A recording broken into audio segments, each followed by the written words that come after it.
Antes de hablar de un proceso que se puede desatar de futuro y para avanzar sobre el uso de este mapa, ¿cuál es desde su punto de vista la situación esperada por Rusia para dentro de 4 semanas en este mismo territorio? ¿Y cuál es la situación deseada por Ucrania dentro del mismo contexto? Acá. Ellos están queriendo conquistar aquí Kiev, la capital, Ok. por el simbolismo que tiene. Kharkov es una gran ciudad, la que domina toda esta región. Mariupol es un puerto sumamente importante. A partir de ahí se controla todo el movimiento, la economía de Ucrania. Y Odessa, que también es otro enorme puerto. Esos son los grandes objetivos.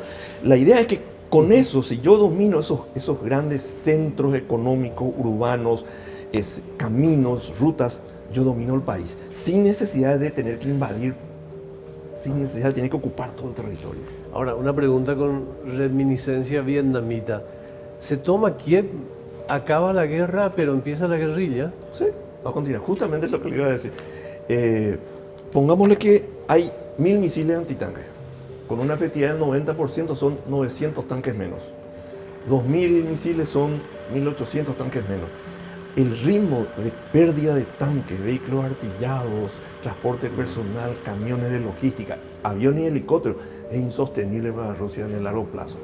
La esperanza de Ucrania justamente es alargar los plazos para desangrarle a Rusia y que le sea imposible sostener el ritmo de pérdida. ¿Y Rusia qué está haciendo? Esa marcha lenta. Y todo Occidente contribuye a ello, ¿no? Sí. ¿Y qué está haciendo Rusia? Entonces, Rusia está marchando lentamente para llegar a Kiev. Esa masa de vehículos que tiene, lentamente se está adelantando para llegar con fuerza y poder entrar. Por esa masa es imparable. Pero, ¿qué van a hacer los ucranianos? Ya dijeron, vamos a pelear en Kiev, vamos a hacer una nueva Stalingrado. Y aquí le van a ir cortando. Hay filmaciones donde se ve, usted va a ver que le caen a los vehículos de transporte, sí, los camiones, los tanques, con misiles, todo eso. Ese tiene un costo tremendo. En esta guerra usted ve muy pocos muertos, casi no se muestran, pero cuando usted mira un tanque que se transforma en una bola de fuego, tiene que saber que los que estaban adentro se acaban de morir quemados. Sí. O un camión o un transporte. No se muestra para no impresionar al auditorio. Pero acá están habiendo muchísimas muertes. Y los ucranianos también están muriendo. Y yendo a su arma, ¿cómo ha visto, digamos, la confrontación aérea en este contexto? Los rusos han usado muy poco todavía su poder aéreo. Ellos tienen un inmenso poder, pero usan muy poco, en forma muy limitada. ¿Cuál es la explicación? Vi varias entrevistas de gente que está en el lugar y ellos mismos no se explican por qué Rusia no usa masivamente. Quizás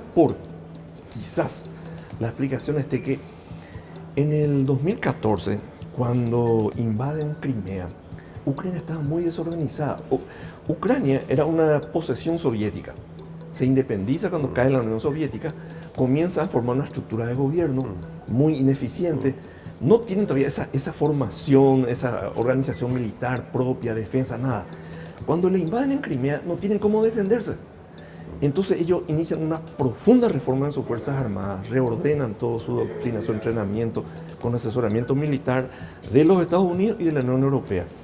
El ejército actual ucraniano es muy diferente y tiene muchísimas armas antiaéreas y muchísimas armas antitanques. Entonces los rusos posiblemente, la explicación que dan algunas personas, algunos oficiales tanto de la OTAN como de los Estados Unidos, estiman que Rusia no quiere enviar en masa su fuerza aérea porque va a tener demasiadas pérdidas. Entonces prefiere la opción terrestre, ir a ocupar como una aplanadora lentamente y con seguridad. Una pequeña pausa geopolítica. Muchos sostienen que el verdadero objetivo de Rusia no es precisamente la ocupación de la posesión de Ucrania, sino el que Ucrania no se incorpore a la Unión Europea. Quizás sería al revés. El hecho de que Ucrania se una o no quiera unirse a la OTAN es una cuestión política, ¿verdad? Pero Ucrania es tremendamente importante geopolíticamente. Cuando uno mira la ubicación geográfica, este es el centro donde viene el mundo de Occidente y viene el mundo de Oriente. Este es el punto de conjunción. Este es el eje que determina todo lo que ocurre en el centro de Europa. Okay. Y por otra parte, Ucrania es un país tremendamente rico. Tienen reservas de petróleo, tienen reservas de gas, la parte agrícola, la creación de porcino, pollo. Tenían la fábrica de Antonov. Tienen fábricas, tienen una tecnología. Sí.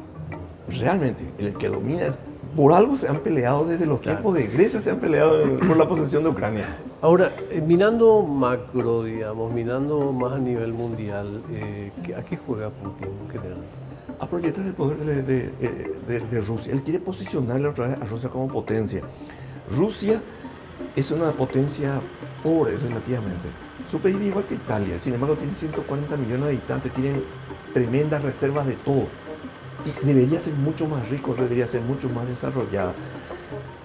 Pero las contradicciones del desarrollo ruso no le permiten crecer. Y él quiere crecer.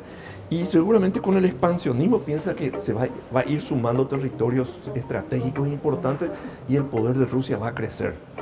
Rusia es una potencia a nivel de Fuerza Armada, si no es la segunda, es la tercera. Yo estimo más bien que es la segunda.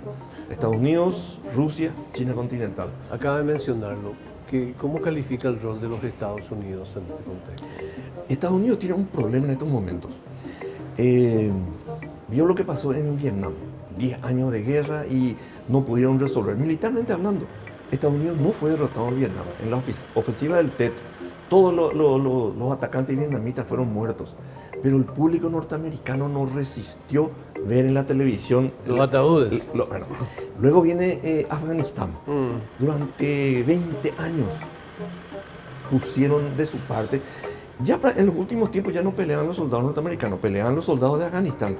Y sin embargo, a pesar de todo lo que volcaban, vio que no sirvió. Entonces dice, ¿para qué pelear guerras ajenas? Entonces se repliega. Esto comenzó ya con Obama, luego Trump y Biden, el que completa. Y dicen, peleense cada uno su guerra, nosotros vamos a dedicarnos a Estados Unidos. Biden también tiene intención de dedicarse a los Estados Unidos. Están teniendo una inflación del 7,5%. Y esa es eso es lo que le está importando a los Estados Unidos ahora mismo. Por otro lado, la guerra es negocio. Siempre fue negocio. Las empresas de petróleo y gas de Estados Unidos no podían competir contra el Medio Oriente o contra Rusia. Ahora, ¿qué pasa? Como se cierra Rusia, va a haber un boom de las empresas petroleras. O sea, va a haber un resurgir de las empresas petroleras y de gas de los Estados Unidos. Porque van a tener que abastecerle a Europa, ya que Rusia no puede. Y van a tener un boom económico. Entonces, mientras Ucrania le desangra a Rusia, la economía de Estados Unidos y la de Europa va a florecer. En los últimos días surge de una oficina de gobierno de los Estados Unidos la versión de un contacto China-Rusia. Esa versión no fue desmentida por Rusia, fue desmentida o por lo menos aliviada por China. Y eso me conduce a la consulta. ¿China qué esté jugando? China quiere crecer. China ha sacado a 500 millones de personas de la pobreza, son clase media. Quiere continuar su crecimiento y sacar a los 700 millones de pobres que tiene todavía, sacarle y incorporarle a esa clase media. Entonces para China es un juego muy grande. Y lo que menos quiere verse arrastrada a una guerra, porque el mayor mercado de China es Estados Unidos y el segundo es la Unión Europea. Si comete un pequeño desliz de no apoyar en las medidas, va a perder el mercado norteamericano, el mercado europeo, y China colapsa, se derrumba como un castillo de naipes. La economía de China es muy frágil, muy dependiente de los grandes mercados, entonces no puede jugar mal. Por eso China desmintió que le hayan pedido. Claro, así mismo. Ahora, ¿se puede aplicar la misma lógica a la relación de tensión que existe entre China continental y Taiwán, o es otra mística, otra mirada al respecto de esa reivindicación? En realidad hay muchas semejanzas, solo que va a depender del resultado. Si el mundo hubiese permanecido indiferente, como cuando Rusia invadió Crimea, donde el mundo permaneció indiferente, se dio como un hecho consumado porque ni los ucranianos casi pudieron defenderse.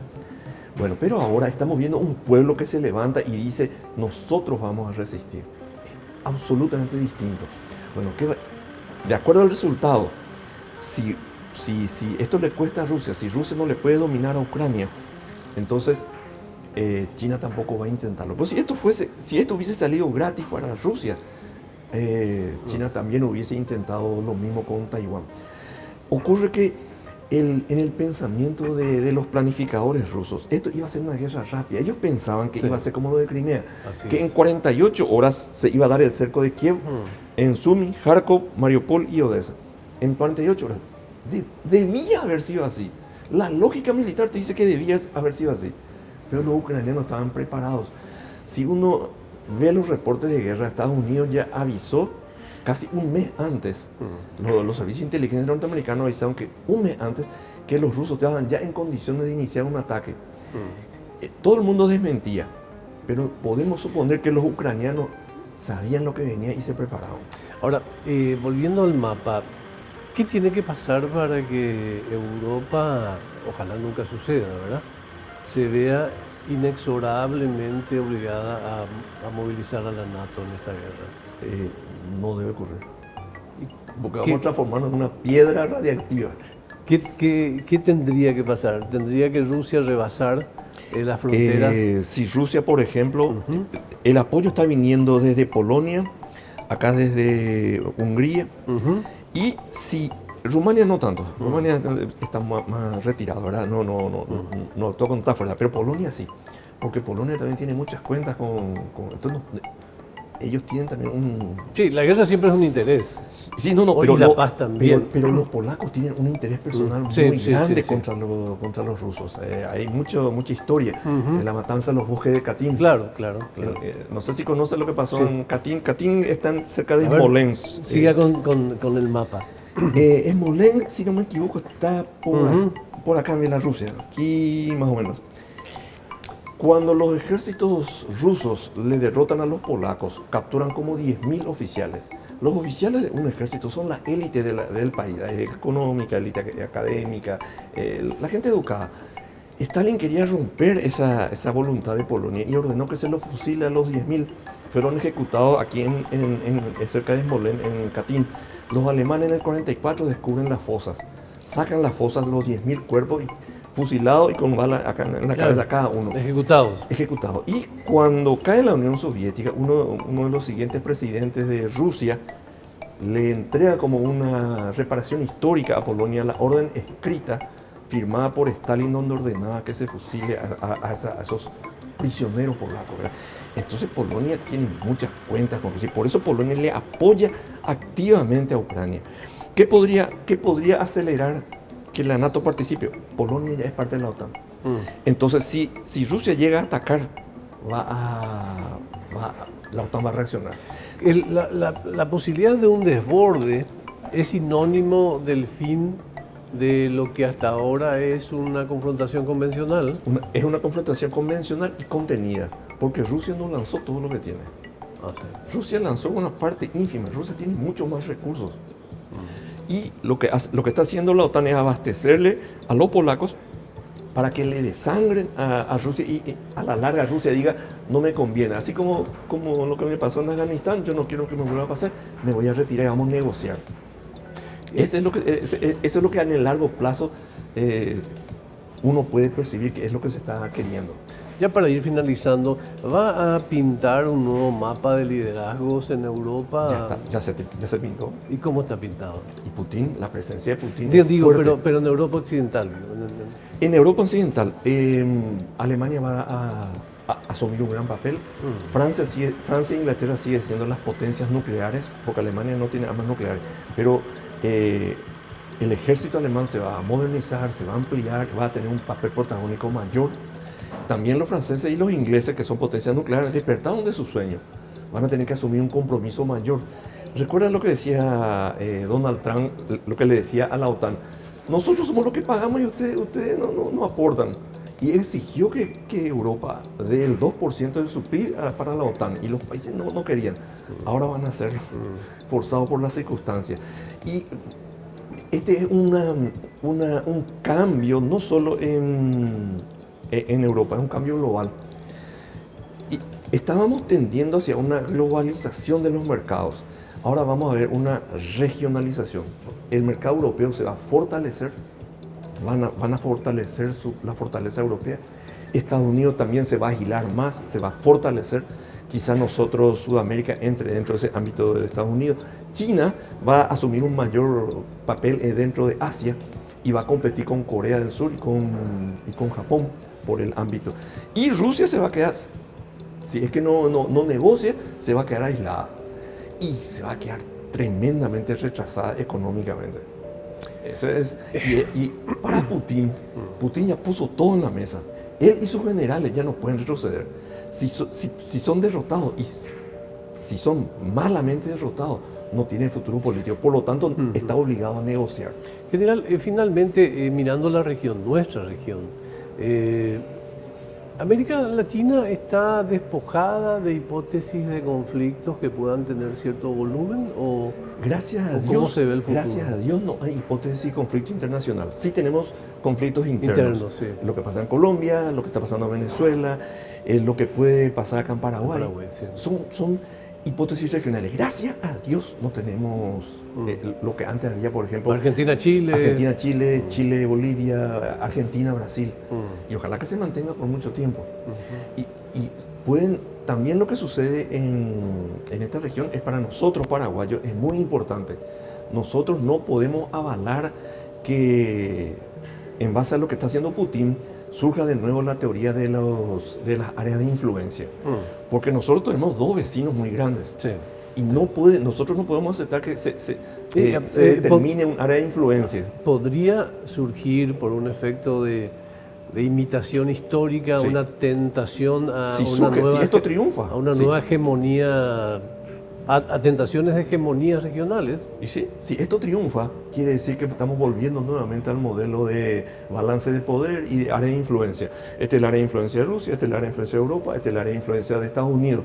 Y este es el área de subinfluencia de México y el área de subinfluencia de Brasil. Y los patios traseros. Y sí, eso es efecto cascada, si esto resulta. Claro. Hipótesis. Kiev cae en manos de Rusia. ¿Hacia dónde, digamos, se distribuyen las fuerzas remanentes de Ucrania para empezar a configurar lo que sería una guerra de guerrillas? En este momento están todas concentradas en Kiev. Digamos que los rusos tengan éxito en su ataque convergente y entonces estas tropas se van a dispersar. Y aquí van a conquistar la capital. Sí. Kiev puede caer, pero en la guerra uno no ocupa territorio. O sea, el fin de la guerra no es ocupar el territorio, es destruir el ejército enemigo. Entonces, los ucranianos van a concentrarse alrededor y les van a hacer pagar un precio muy alto. Se van a colocar en las vías de comunicaciones y les van a drenar, le van a destruir sus transportes, su logística, la tierra quemada.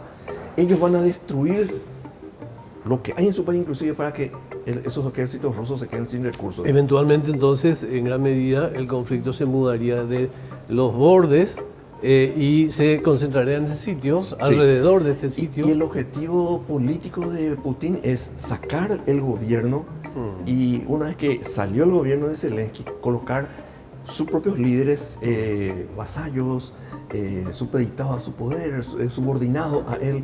Y con un gobierno títere, de pronto ya se altera toda la ecuación política nuevamente. Porque ¿con quién van a hablar los miembros de la OTAN si colocan un líder títere? Se quedan sin interlocutor. Así como avanzó la guerra, la invasión, hablando más técnicamente, ya es imposible ver la posibilidad de una victoria de los ejércitos ucranianos. Una victoria de los ejércitos ucranianos es muy difícil. Rusia tiene demasiado potencia. Sí. Lo que va a hacer es pagar un precio tan caro que no vale la pena abrir la billetera. O sea, esa es la esperanza de Ucrania, que el costo sea demasiado alto. Sí, que Putin advierta que fue un pésimo negocio. Sí, pero por eso también Putin necesita negociar. Él ya puso todo sobre la mesa, él y sus generales, porque esto le puede costar el puesto. Entonces él necesita también negociar, necesita con su mecanismo de guerra y mostrar que negoció y que obtuvo algún beneficio. Claro. General, muchas gracias por tu tiempo. Soy yo le agradecido, muchísimas gracias. Espero haberle... No, por favor. Sí, claro que sí.